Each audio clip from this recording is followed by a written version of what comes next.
मीरा भाईंदर शहरात विकास कामांच्या नावाखाली तब्बल 40 जुन्या झाडांवर कुऱ्हाड चालणार आहे.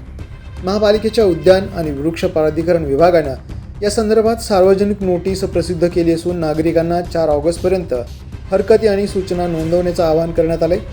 शहरात सुरू असलेल्या विविध खाजगी आणि शासकीय प्रकल्पांमुळे अनेक झाडे बाधित होत असल्याचा दावा करण्यात येतोय.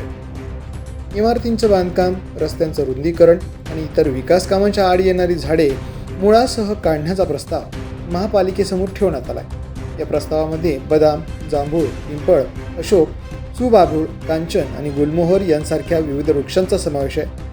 महाराष्ट्र झाडांचे संरक्षण आणि संवर्धन अधिनियम 1975 अंतर्गत ही प्रक्रिया राबवली जात असल्याची माहिती महापालिकेनं दिली आहे. दरम्यान भाजप आमदार नरेंद्र मेहता यांच्या कुटुंबियांशी संबंधित 7-11 संस्थेकडून 20 झाडं तोडण्यास परवानगी मागण्यात आल्याची माहिती समोर आली.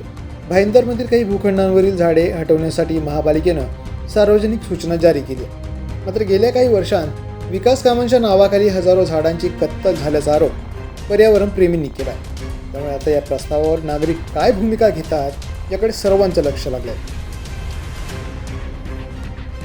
पोलीस न्यूजसाठी अशरफ खान, पालघर.